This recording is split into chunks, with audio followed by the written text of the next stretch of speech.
Folks, let's gather. Let's sit down. It's time. Wow, that was fast. Welcome, everyone. I want to thank you all for coming. My name is Jeff Kripal. I'm the J. Newton Rayzor Professor of Philosophy and Religious Thought at the Department of Religion here at Rice University. On behalf of Dean Kathleen Canning and the School of Humanities, it's my great pleasure to introduce our speaker this evening for what is our 5th annual Kazimi Lecture in Shi'i Studies.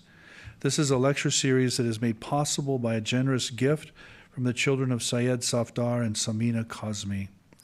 This endowment allows Rice to bring world-class scholars across the spectrum of Shi'i studies who can share their research with the Rice community, the broader Houston public, and with this present webinar format with the world. We are extremely pleased that the Kazimi family could join us this evening.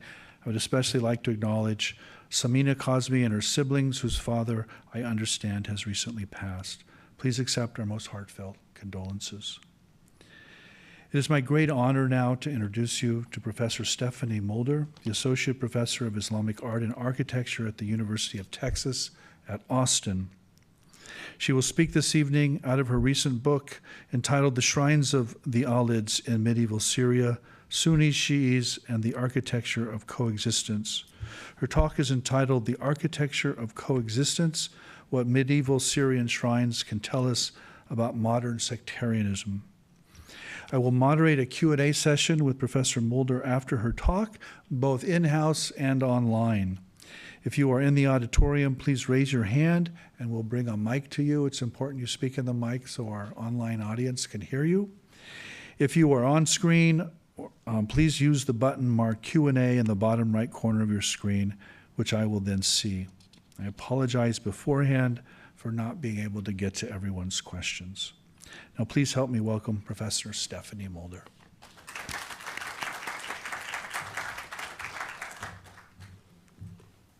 Thank you, Jeff. I'm truly honored to be here this evening. I'm deeply grateful to the School of Humanities for inviting me and to the Kazimi family for endowing this important lecture series. Before I begin, I want to say that it's difficult to begin any lecture on the Middle East that does not acknowledge the current proliferating crises in Palestine and Israel, a crisis that also impacts Shia communities in Yemen, Lebanon, Syria, Iraq, Iran, and elsewhere in the region.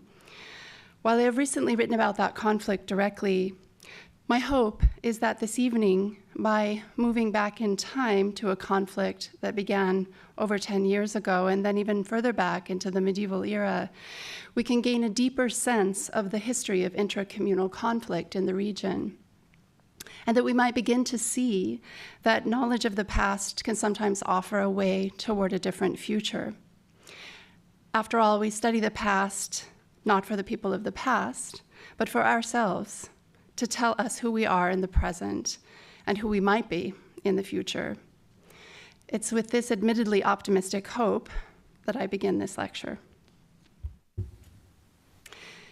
Nearly 10 years ago, in June of 2014, the militant group calling itself the Islamic State of Iraq and Syria, commonly known as ISIS, carried out their first acts of heritage terror when they demolished a series of Christian, Jewish, and Islamic holy sites in Mosul, Iraq. You may be surprised to learn that these catastrophic events received little news coverage in the West, and in the following months, the group would go on to destroy a number of such Christian and Islamic sites, including the 13th century tomb of Imam Dur, a monument that was a cornerstone of the history of Islamic art, and one which had survived the ravages of 1,000 years of history, including even the Mongol invasion. Yet even that did not capture media headlines. Indeed, it was not until 8 months later, in February of 2015, that ISIS got the attention of the world, when they published a video of themselves systematically destroying sculptures in the Mosul Museum in Iraq. Unlike the prior destruction of Christian, Jewish, and Islamic holy places, This spectacle of heritage violence immediately provoked international shock and outrage, in part because it was rapidly disseminated via ISIS's savvy use of social media. ISIS went on to damage or destroy dozens of other ancient sites, including the Neo-Assyrian capital of Nineveh and the Seleucid and Parthian trading city of Hatra in Iraq. In Syria, the Roman-era Temple of Bel in Palmyra was perhaps the most famous of these destructive acts. A Roman period city that grew spectacularly wealthy on the Silk Road caravan trade, Palmyra was home to people of many faiths and ethnicities, a fact that was reflected in an artistic style that blended Roman, Egyptian, and Arab elements, and even showed some influence from as far away as India. Palmyra was a site that, for Syrians and for many outsiders, stood for a cosmopolitan, multicultural ideal of tolerance that many would like to associate with the values of our own time, values that are, of course, the antithesis of everything that ISIS stood for. These spectacles of destruction evoked shock and grief, both from local communities in Iraq and Syria, who frequently responded with heroic acts of resistance, sometimes, as with Dr. Khalid al-Assad, director of archaeology at Palmyra, even the loss of their own lives. And also from the global community of archaeologists, cultural heritage specialists, as well as ordinary people, from UNESCO to my young students at UT Austin, with whom I founded a group called Antiquities Action in the aftermath of the attacks. Popular media explanations for these acts often presented ISIS's actions as barbaric, baffling, and far outside the realms of normal, civilized uses of the past. In these analyses, ISIS's actions were often explained using ISIS's own justifications as something that was somehow prototypically, quote, Islamic. In other words, that they were motivated by a supposedly Islamic attempt to stamp out idolatry or a fundamentalist desire to revive and enforce a return to a purified form of monotheism by destroying evidence of the polytheistic pre-Islamic past. Likewise, it was often repeated that ISIS destroyed sculptures and statues as well as Islamic, Christian, and Jewish holy places because they believed they were upholding a supposed Islamic ban on figural imagery and on places of pilgrimage, which they claimed promoted idolatry. In this reading, the iconoclastic actions of ISIS were represented as part of an age-old sectarian battle between Sunnis and Shi'is, and between Muslims and others, and as one manifestation of what is assumed to be a common Islamic antipathy toward images and pilgrimage places. Tonight, I will present a rather different view. I will argue three things. One, that although ISIS and more recently the Taliban are commonly presented by politicians and in the media as a resurrection of some sort of, quote, medieval past, there is in fact very little that is medieval about them. In fact, ISIS was a consummately contemporary phenomenon. Indeed, it has been termed hyper-modern, a term that captures their spectacularly successful use of both social media and their manipulation of traditional global media as a means of disseminating their message and as a recruitment tool for internet-savvy young militants, many of whom came from Western countries like France, Germany, and Belgium, as well as the US.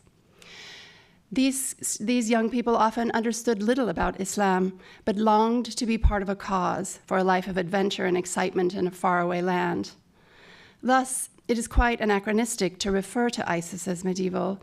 And secondly, and perhaps most importantly, the medieval period itself was far more complex, rich, and accommodating of differing faith traditions than it would sometimes appear we are in our current moment. Second, I will show that the destruction of images, shrines, and holy places deemed idolatrous by groups like ISIS is not only not medieval, but is also highly unusual in Islamic history. Medieval Muslims had rich and complex relationships with sites of pre-Islamic heritage and the Islamic past, as well as to figural imagery, which abounds in paintings and on objects, and which frequently includes representations of humans and other living things. They also valued visitation to holy places, a practice that continues into the present all over the Islamic world. In fact, far from destroying such objects and sites, the various peoples of the Middle East have historically served as primary agents of cultural heritage preservation, and they continue to do so into the present. However, people in the region did not and do not always necessarily subscribe to contemporary Western notions of UNESCO-style universal heritage, and they preserved and maintained such sites for different reasons than outsiders might, often in order to serve very local purposes. Their actions of preservation challenge the notion of universal heritage that predominates in Western archaeological and art historical discourse, a notion that was born out of a colonial context that often prioritizes ideas of ownership and possession. Think, for example, about the UNESCO model of heritage belonging to all humankind. These are ideas of heritage that are unfamiliar to many local people. Indeed, in the case of ISIS, this Western notion of universal heritage, in fact, served as a primary motivation for its acts of destruction because they perceived heritage sites to be Western idols.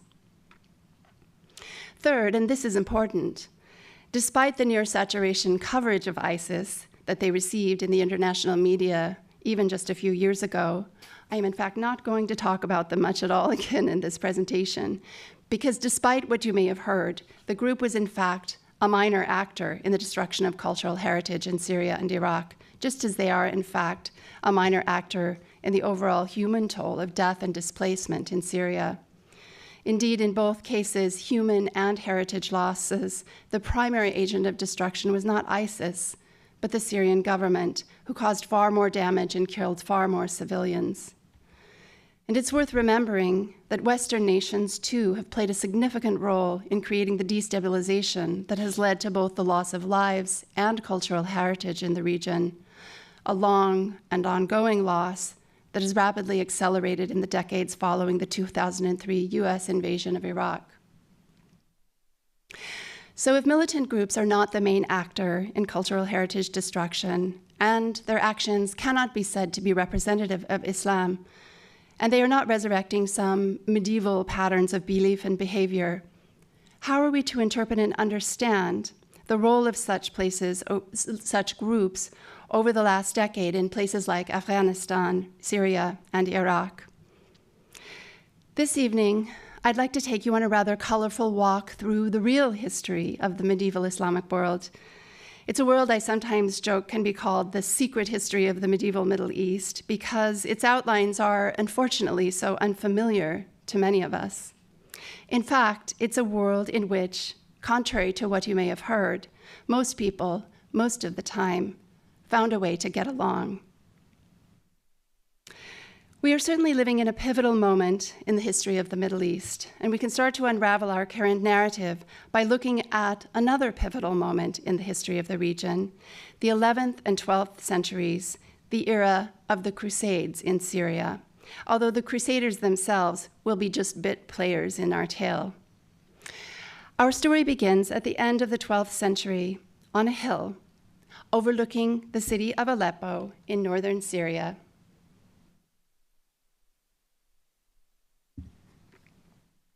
When a shrine for the Shi'a martyr al-Hussein suddenly became the object of a fierce bidding war between several powerful patrons.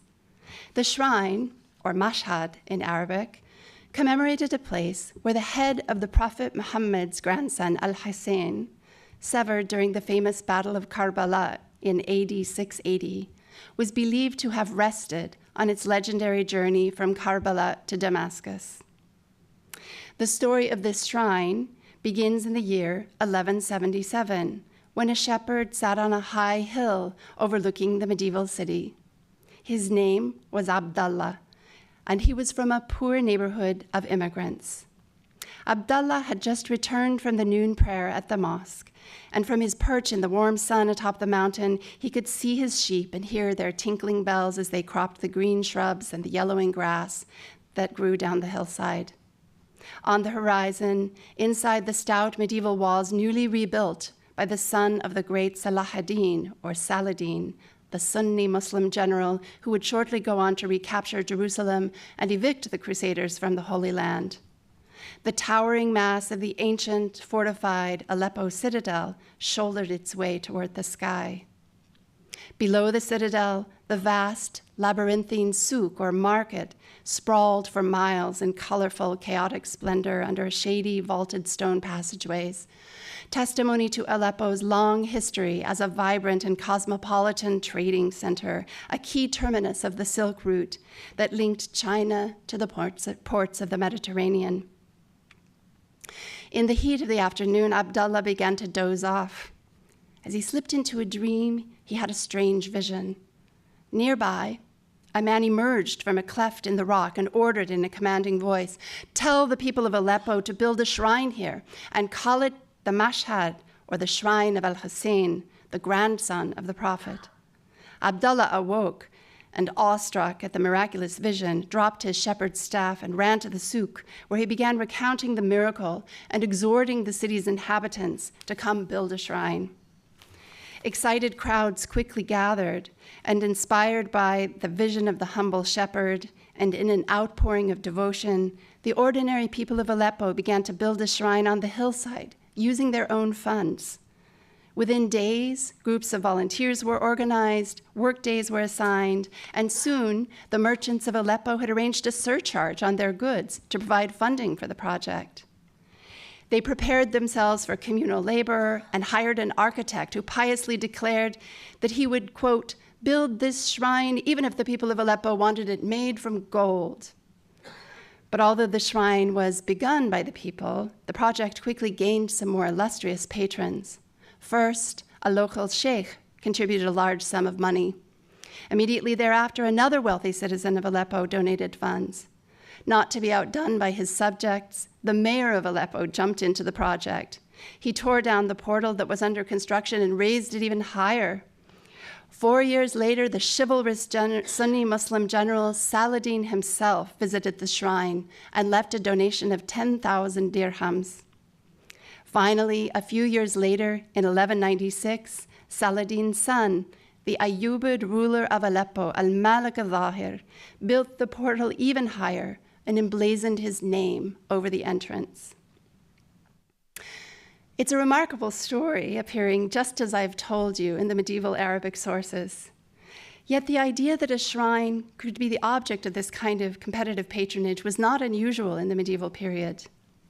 Especially beloved shrines, like those commemorating the family of the Prophet Muhammad, or the Alids, who are the descendants of the Prophet through his cousin and son-in-law, Ali, were constantly expanded and beautified in the medieval period. Much like in Christianity with its primary divisions between Catholics, Orthodox, and Protestants, Islam also has a rich and complex tradition of varied interpretations. Within Islam, two primary communities are the Sunnis and the Shi'is. I will call them interpretive communities rather than sects, a term that has more negative connotations. The seeds of differing viewpoints between these groups is in the 7th century, when there was a crisis of succession after the death of the Prophet Muhammad. The group that would later be called the Sunnis wanted leadership to pass to a close companion of the Prophet, whereas those we know today as Shi'is felt the leader should come from within the Prophet's family line, through his daughter Fatima, who was married to the Prophet's to the Prophet's cousin, Ali. The Sunnis appointed a close companion of the Prophet to the new position of caliph, who would be both a religious and political leader, much like the Byzantine emperor. But the Shi'is felt betrayed and found themselves in a position of opposition and resistance. In the ensuing centuries, the Shia would continue to press for leadership to pass through the family line of the Prophet and go on to create a parallel system of familial leadership known as the Imamate. It's important to pause here to clarify something. Despite what I've just told you, and although you will most likely have seen headlines like this one, they often reveal nothing more than our own modern ignorance about medieval Islam. The stories that came out of Syria and Iraq over the past decade are horrifying and heartbreaking, and we're often told today's events can be explained by referencing this primeval conflict between the Sunnis and the Shi'is. Sectarian conflict, it is said, has raged unabated for 1,400 years since that first dispute in the 7th century. This truism is often accepted uncritically by the media, is common in popular discourse about the Islamic world, and as we've seen in recent years, is also one embraced by groups like ISIS and the Taliban, who use it to justify acts of cruelty against minority groups. But it's worth imagining how it might look if a similar narrative were applied elsewhere. If today's tensions between, say, Turkey and Europe were said to stem from an ancient conflict between the Holy Roman Emperor Charlemagne and the Byzantine Empress Irene, who also engaged in a struggle for identity of church and state at just about the same time.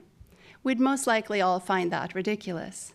But attributing modern sectarian conflict in the Middle East to events that transpired in the 7th century is every bit as nonsensical. That said, one reason for the continuity of this narrative of an unending conflict is that it's a tale frequently told in the medieval Arabic texts themselves. In these sources, the key moment was the Battle of Karbala, which took place in Iraq in 680, about 50 years after the Prophet's death. At the battle in Karbala, Sunnis martyred al-Hussein, the grandson of the Prophet Muhammad, and leader of the early group of Shi'i partisans, and took his head as a trophy, along with members of his family back in chains, back to Damascus, which was then capital of the triumphant Sunni Umayyad Caliphate. According to the textual sources, once again the Sunnis prevailed, and the Shi'is became a persecuted minority, devoted to the Prophet's family, which they marked by the proliferation of a culture of shrine building and the veneration of martyrs. Another pivotal episode in this text-based narrative occurred precisely in the period of our shrine to Al-Hussein, between the 11th and the 13th centuries.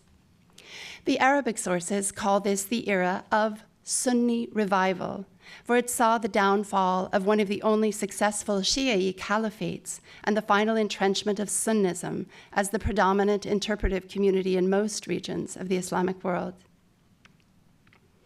Fortunately, however, architectural historians don't rely on texts alone, and in this case, the history of architecture in Syria reveals a strikingly different tale.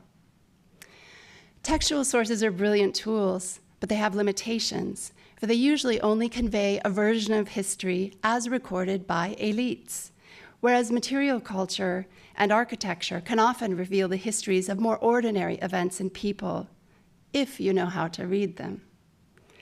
So how might we look at this period through the eyes of an architectural historian? Fortunately, I am one. And if we let the buildings speak, some vivid contradictions to the familiar narrative arise. For example, we learned that the period of Sunni revival in Syria was, counterintuitively, one in which the largest number of Shi'i shrines were built, some 40 of which survive into the contemporary period. Additionally, we find that these shrines, often associated with Shi'ism because of their veneration of the family of the Prophet, were actually endowed, patronized, and visited by both Sunnis and Shi'is, in many cases, as we have already seen, by some of Islam's most illustrious Sunni rulers. In fact, far from being vanquished during the period of the Sunni revival, Shi'is may well have been the dominant interpretive community in northern Syria in the 11th and 13th centuries. Although episodes of conflict are certainly part of the history of Islam, as they are of any era in human history, it would seem there's another tale too. Looking at architecture reveals an equally important past marked by cooperation and accommodation. With this context in mind, let's return to our mashhad, or shrine for Al-Hussein in Aleppo. Given the fact that the shrine commemorates a Shi'i martyr killed by a Sunni leader at the Battle of Karbala. What is striking about the Mashhad al-Hussein is the fact that so many of its patrons were Sunni. Furthermore, such Sunni patronage of so-called Shi'i shrines was not uncommon in medieval Syria. Though careful to maintain the primacy of official Sunni doctrine, these Sunni donors' projects nonetheless directly benefited Shi'i communities, for the shrines were often managed by Shi'i overseers, visited by Shi'i pilgrims from remote lands, and functioned as crucial loci for the performance of Shi'i devotional activities. Though revered by Sunnis as well, for Shi'is, visitation to these shrines was an essential feature of both religious doctrine and interpretive practice, particularly on the popular level. As noted previously, such Sunni patronage of Alid shrines is also surprising because it seems at first glance to contradict much of what we know about the social and political history of the medieval period, and specifically of the Seljuk and Ayyubid eras from the 11th to the 13th centuries, the era of Sunni revival. An important characteristic of the Sunni revival was the encouragement of propaganda against Shi'i dynasties, especially the Ismaili Fatimids, who had established a counter-caliphate in Egypt that directly challenged the authority of the Sunni caliph in Baghdad. The Sunni revival is often said to have reached its zenith in Egypt and Syria in the 12th century under the Ayyubid dynasty. Against this background, how can we account for the fact that so many Sunnis appear to have been interested in maintaining and developing these ostensibly Shi'i pilgrimage places? The evidence here suggests that in medieval Syria, these shrines were often reframed and reconfigured as shared, pan-Islamic, and inclusive. At times, this reconfiguration occurred for reasons of personal devotion or piety. At other times, as part of a political bid to gain influence over Shi'i communities, and sometimes as part of a larger social policy of reconciliation between Sunnis and Shi'is. These acts took place within an environment of intensive sanctification and renewal of literally hundreds of holy places in Syria, occurring between the 11th and 13th centuries. A phenomenon that generated a new, specifically Islamic sacred landscape in the aftermath of the Crusades, a landscape that embraced and built upon prior biblical sacred landscapes already holy to Christians and Jews. This environment fostered the discovery of dozens of new shrines, a revived interest in shrine construction, and a newly ecumenical or even-handed approach to the commemoration of holy figures, both Sunni and Shi'i. It also created a new sense of the boundaries of the Holy Land that is discernible in the Arabic sources over the course of the 11th to 13th centuries. In the early 11th century, the Holy Land was conceived of as just the area around Jerusalem. But over the course of the next 2 centuries, the boundaries of what was considered the Holy Land would expand to encompass the entire Eastern Mediterranean past the Euphrates River. In the end, this Sunni investment in Alid places of pilgrimage created a new type of polyvalent devotional space that meant multiple things to varied groups of devotees, space that served as nodes of interaction between factions often depicted in opposing terms. Thus, behind the official political rhetoric of Sunni ascendancy recorded in the textual sources, on the ground, a complex and fluid interconfessional negotiation often took place, a negotiation we can read in the architecture. So let's turn back to Aleppo. An important yet often neglected piece of evidence is that, for much of its medieval history, Aleppo was a Shi'i-dominated city. In fact, in many parts of northern Syria, Shi'ism was probably the majority sect. The medieval Muslim scholar Ibn al-Adim, who died in 1262, reports that in his time in northern Syria, the majority of prominent political and religious positions were held by Shi'is, and that most northern Syrian cities used the Shi'i call to prayer. The devotedly Sunni chronicle, Ibn Jubayr, despairing during his travels in the region at about the same time, sued God for preservation from what he termed their heresies. Such a strongly Shi'i environment was undoubtedly advantageous for the proliferation of Alid shrines, and the Mashhad al-Hussein, located on a hill overlooking outside the walls of Aleppo, was certainly part of that trend. But before we return to our examination of the Mashhad al-Hussein, let's look at another shrine located nearby, the Mashhad al-Muhassin, just a little bit to the south.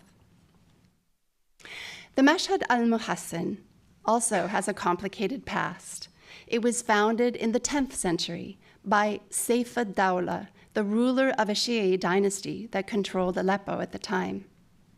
Today, the plan consists of a medium-sized domed tomb chamber.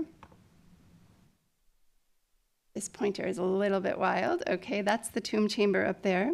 Located in the southeast corner, this map is oriented the opposite of how this plan is oriented the opposite of how you might think, so that south is no, actually that is correct. Yes, this one is correct. I flipped it around. So located in the southeast corner of a larger construction built around a courtyard and including a prayer hall and facilities for cooking and study. Yet nothing remains from Safdawlah's original construction. Though founded by a Shi'i ruler, the building that stands today is a palimpsest of later additions and renovations largely pursued in the 12th and 13th centuries under the Sunni dynasties of the Zengids and the Ayyubids. According to medieval accounts, the first Sunni to contribute was the Seljuk governor of Aleppo, Aksunkur, who added a cistern in 1089. He also entirely rebuilt the southern wall, built a small enclosure around the grave, and ornamented it with silver colonnettes, donated a fine cloth cover for the cenotaph, and endowed the shrine with income from fields and a mill to encourage its upkeep. In the following years, the shrine continued to attract the interest of Sunni patrons. First, the local ruler Zengi, then the great Muslim general Nur-ad-Din, a leading figure of the Sunni revival, contributed to it. Nur-ad-Din ordered the construction of a basin in the courtyard and a spacious washroom with multiple stalls for the benefit of pilgrims and residents. A few decades later, under the Ayyubids, the dynasty founded by Saladin, several major expansions occurred. In 1187, the mayor of Aleppo demolished the original entrance built by Safdar and added an impressive portal vaulted in stone honeycomb vaulting or muqarnas. This style of ornament is directly related to the mausoleum in Iraq destroyed by ISIS I showed you at the beginning of this presentation. It is one of the earliest preserved stone muqarnas vaults in Syria, and thus an important early prototype for the later development of the magnificent tradition of virtuosic Islamic stone architecture that is a hallmark of the medieval era in Egypt and Syria. Shortly thereafter, in 1212, the Ayyubid prince Al-Malik al-Zahir, the son of Saladin, undertook a major restoration of the Mashhad. He rebuilt the main wall of the sanctuary on the south side of the building and left an inscription in his name. Then, in 1234, another Sunni sultan, Al-Malik al-Nasir, Yusuf, rebuilt the north wall of the courtyard and left yet another inscription. This second inscription is perhaps the most enigmatic in the shrine, for it records verses of praise for the 12 Shi'i imams, a surprising act indeed for a Sunni sovereign. Generalized reverence for the family of the Prophet is one thing, but actually praising the leaders of a rival Islamic interpretive community in such a public context is quite another. What can have been the meaning of such an action? We will return to this question, for the answer will perhaps be found when we come back to the Mashhad al-Muhassin's neighbor, the Mashhad al-Hussein. There, as we will shortly see, a similar Shi'i inscription greets visitors as they enter its magnificent 13th century inlaid muqarnas portal.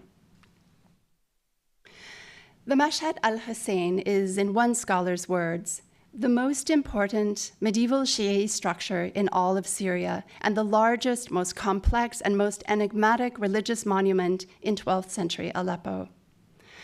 Though similar in some ways to the Mashhad al-Muhassin, it is considerably larger and more elegantly proportioned, a true royal foundation. Indeed, the Mashhad al-Hussein is one of the great 12th century buildings in Syria, and in sheer aesthetic splendor easily competes with, perhaps even eclipses, many of the more famous contemporary Sunni madrasas and religious schools. But despite its grandeur, it rarely appears in standard textbooks or surveys of Islamic architecture. This is probably because it makes no sense in the standard narrative of the so-called era of Sunni revival for there to appear such a noteworthy, ostensibly Shi'i building. In plan, the shrine is relatively simple. At its heart, a small courtyard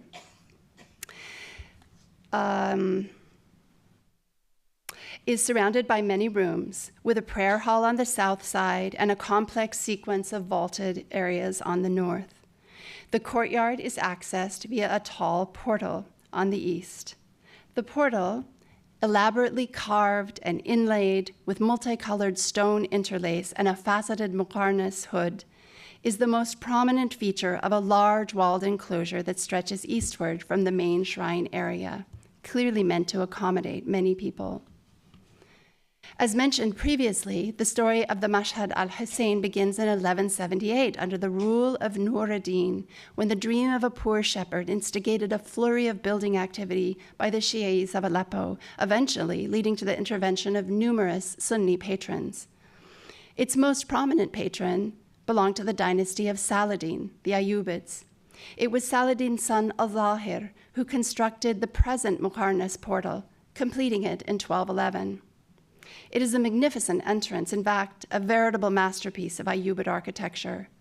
One architectural historian has said that the vault of the portal is by far the most elaborate in Ayyubid architecture. The relief carving is particularly rich, and the portal is unusually tall. Because of its location, visible from a great distance, its unusual depth, and the interlacing inlaid stone surround of its frontal arch, the portal seems more monumental than any other extant 12th century portal. Clearly, its architecture and decoration sought to attract attention, admiration, and glory for the beneficence of its patron. But al-Zahir's portal is notable for another reason, too, its inscriptions. For it is here that the Shi'i inscription, similar to the one in the Mashhad al-Hussein, in the Mashhad al-Muhassin, appears.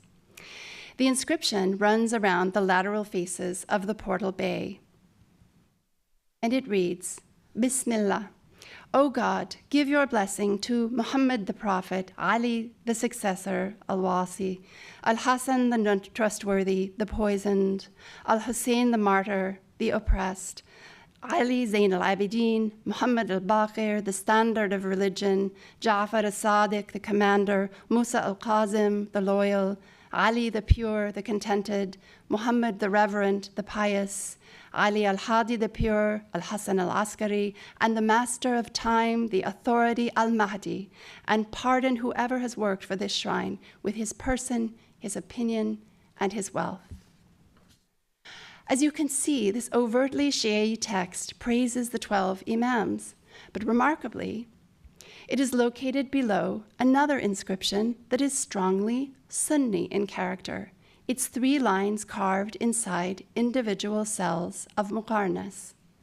It praises the family of the Prophet, the first 4 Sunni caliphs, and expressly states that all the companions of Muhammad are to be revered, no exceptions. O God, give your blessing to our Master Muhammad and the family of Muhammad, and grant them peace. May God be pleased with Abu Bakr and Umar and Uthman and Ali. May God be pleased with all the companions of God's Prophet, Ashab Rasulullah Ajma'in. At first glance seeming contradictory, these 2 inscriptions have been interpreted in various ways. Scholars have argued that because the Sunni praise is placed slightly higher than the Shi'i one, it was intended to neutralize the Shi'i words of praise. But such an explanation perhaps stretches the evidence to fit a preconceived notion of contentious relations between Sunnis and Shi'is in this period. In truth, the Shi'i praise of the imams is far more visually bold, harmonious, and certainly more legible its two halves facing each other in broad bands of cursive calligraphy across the lateral faces of the portal. The Sunni inscription, on the other hand, is brief and disjointed, spreading its abbreviated phrases over 3 separate cells of muqarnas. But it is the inscription's final line, which instructs visitors to revere all of the Prophet's companions, that is revealing here. On the simplest level, this inscription served as an admonishment for Shi'is, encouraging them to abandon a then common practice of cursing the companions of the Prophet. But the physical arrangement of and aesthetic relationship between the two inscriptions reveals a more complex understanding of how they spoke to and acted upon viewers. Despite their seemingly contradictory character, the arrangement of the two inscriptions indicates they were intended to be read as unified and that they communicated a single message. And the vehicle of that unification was, in fact, imagery that evokes the light often associated with the Shi'i imams. For running between the inscriptions, just above the Shi'i inscription and below the Sunni one, literally connecting, physically linking, and visually mediating the two apparently opposing interpretive positions, is a prominent border consisting entirely of lamps, hanging within intricately carved, multi-lobed niches. In fact, the viewer cannot read the Shi'i inscription in full without first pausing at its midpoint and lifting her eyes toward the second half, upwards to read the Sunni praise for the Prophet's companions before continuing with the second half of the Shi'i inscription along on the left face of the portal.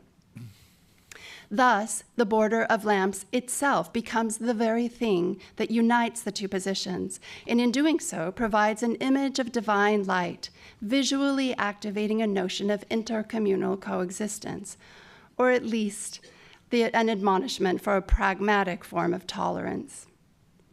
For viewers, the process of actively reading the inscriptions, guided by the lamp border, integrating two opposing viewpoints on the primary religious figures revered by the different communities. And at the end, in clear, bold script, Al-Zahir wrote an unambiguously worded entreaty: "May God be pleased with all the companions of God's prophet." So what of this portal's patron, the Ayyubid ruler Al-Zahir? Is there any evidence that this Sunni ruler would have been likely to promote such even-handed views? In fact, Al-Zahir is known to have vigorously promoted religious harmony, chiefly through his support of the Sunni Abbasid Caliph An-Nasir, who was ruling from Baghdad and to whom Al-Zahir was theoretically subordinate. The Caliph An-Nasir introduced numerous policies aimed at encouraging good relations between Sunnis and Shi'is. Such policies had an overtly political goal. By promoting tolerance toward more moderate forms of Shi'ism, Al-Nasir hoped to unify the Islamic community under the single banner of the Caliph in Baghdad, and thereby to strengthen the caliphate. Like Al-Zahir in Aleppo, Al-Nasir, too, was an active patron of architecture, and his ecumenical attitude was evident in Iraq as well. He invested generously in at least 7 Shi'i shrines, chief among them the Ghaibat al-Mahdi in Samarra, Iraq, where the 12th Shi'i imam is believed to have been temporarily taken into occultation and who will return to herald the last days. This was and remains one of the most important Shi'i pilgrimage sites in the world. These actions were controversial in their time. While many supported the caliph's patronage, some Sunni authors argued he had gone too far and accused the Sunni Abbasid caliph of having Shi'i tendencies. One of the caliph's defenders, however, was the Ayyubid Sultan Al-Zahir back in Aleppo. The two sovereigns had extensive contacts reflecting Al-Zahir's support of the caliph. They exchanged letters and embassies. Al-Zahir was inducted into the caliph's active fraternal order of Sufi Brotherhood. And like the caliph, Al-Zahir sponsored prominent Shi'is at his court in Syria and invested in architectural projects that benefited Shi'i communities. His generous patronage of the Mashhad al-Muhassin and al-Hussein, and particularly the Hussein portal's inclusively worded inscription, make good sense if his object were to support the caliph's policy of tolerant, and let's not forget, politically savvy, Sunni ecumenism. Indeed, one medieval author confirms that al-Zahir gave the Mashhad al-Hussein an excellent endowment in order to win the hearts of the Shia of Aleppo. But why were shrines seen as a means of communicating this policy? Remember that the 12th and 13th centuries saw a remarkable proliferation of pilgrimage sites and shrine complexes. There was enormous popular support for such projects, and shrines favored by Shi'is seem to have been patronized as readily as Sunni ones. Furthermore, although Alid shrines devoted to the Prophet's family may have had special significance for the Shia and may have directly benefited Shi'i communities, these shrines were visited by all Muslims, because everyone reveres the family of the Prophet. By choosing the most important so-called Shi'i shrines within his realm, the ruler of Aleppo, al-Zahir, like the Caliph al-Nasir in Baghdad, could simultaneously provide for the upkeep of popular shrines visited by Muslims of all communities, make the local Shi'i population happy, and situate Aleppo as an important stopping point within the growing landscape of holy sites that stretched from Iraq to Egypt. Furthermore, while such patronage certainly provided these Sunni rulers with political capital, it also acted as a form of symbolic appropriation, bringing Shi'i popular practice within the realm of official Sunni religious policy and making these shrines the material and spatial manifestation of the caliph's broader policy of Sunni ecumenism. Al-Zahir's patronage of these shrines powerfully reoriented the sacred geography of his realm in such a way that he and his Sunni allies were the primary beneficiaries of Shi'i popular practice. In doing so, he joined a long tradition of elite Sunni figures whose role in the maintenance of Shi'i pilgrimage places was an essential factor in their perpetuation, survival, and success. And so it was that with these words, the ruler of Aleppo carved in stone a sentiment that powerfully reflects the nuanced, negotiated medieval history of Islam. Now, at this point, you may be wondering what this story of two buildings from the medieval Middle East can tell us about today. You've been very patient as I have walked you carefully through this complex visual and architectural argument, but such a method illustrates how, if read carefully, architecture and other forms of material culture can often reveal richer stories about the past than textual sources alone. It's significant to add that the story told here about Aleppo was not an isolated one. While doing the research for my book, I traveled through Syria, Egypt, Turkey, and Lebanon, following medieval pilgrims' routes. This survey revealed nearly 40 still extant Alid shrines. From among these, 14 previously unrecorded mausolea were selected for measured architectural drawings and photographic documentation.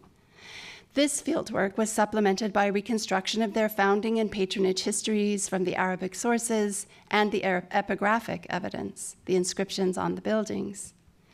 In addition, the study benefited from my participation in the archaeological investigation of a medieval Shi'i shrine at Balis, a city located on the Euphrates in northern Syria.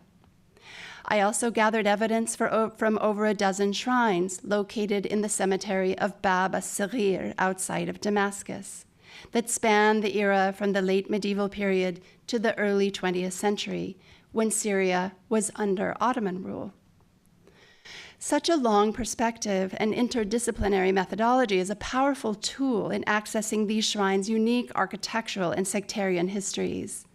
In every shrine I examined, just as we saw at the Mashhad al-Hussein and the Mashhad al-Muhassin in Aleppo, the patronage and architecture of these ostensibly Shi'i sites was distinctly intercommunal social practice shared between Sunnis and Shi'is, and these practices continued through the medieval period and into the Ottoman era, all the way up to the early 20th century. Indeed, in its earlier years, the Sunni Ottoman Empire created a culture of broad-minded, pragmatic tolerance toward religious minorities that served as a model for the Dutch Republic and other nascent democracies in Europe. It's worth remembering, in fact, as this quote from a Dutch embassy to King Philip II of France reveals, that notions of religious tolerance that appear today to be deeply rooted in European thought were virtually unknown in Europe before the 16th century. Not so the Middle East. Now, you are no doubt wondering, how did we get from there to here? The answer to that is a study in its own and lies far outside the time frame of the subject of my talk today. But to answer briefly, it's worth noting that modern forms of European nationalism that are often ethnically and religiously based have not left a happy mark on history, as we ourselves have recently discovered. And the influence of European colonialism, which aimed to bring a similar model to the region, was also disruptive of older imperial strategies of tolerance and conciliation that had endured for centuries. Indeed, the modern form of sectarianism upon which ISIS built its empire was virtually unknown in the region before 1970, when Iraqis and Syrians tended to identify along class and political party lines, not sectarian ones. This was the case until Saddam Hussein's ruthless rise to power in the 1970s enshrined a system of sectarian-based clientage and a crackdown on Kurds and non-Arabs. The Ba'ath Party under Hussein created a system that privileged his Sunni power base, a trend exacerbated following the 2003 US invasion, though then reversed to bring to power the Shi'is, the very Shi'is that are so resented by ISIS. This is not to say that there were no periods of religious and sectarian tension in the pre-modern Middle East, but these are better understood as the outcome of a long history of particular constellations of historical circumstances, rather than as indicators of a long history of communal conflict. Looked at over the long course of Islam's 1,400-year history, these episodes of conflict, while significant, stand out not as business as usual, but as departures from a long history of pragmatic coexistence. Now, of course, naturally, I'm not advocating for a return to the medieval world. Obviously, I do like our modern life and its ideals of democratic egalitarianism. But that egalitarianism is not equally distributed around the world. It is worth taking the time to understand the genuinely complex history of this region. If archaeologists and historians are doing anything useful in this world, it should be as researchers who have an obligation to use our knowledge about the past to shape the narratives of the present. And this is why I believe that the inscription of a medieval Muslim sovereign is so inspiring, even in this darkest days of conflicts in the Middle East. May God be blessed. May God be pleased with all the companions of his prophet. With these words, Al-Zahir carved in stone a sentiment that powerfully reflects the nuanced communal history of Islam in Syria and opens for us the possibility that it may one day be so again. Thank you.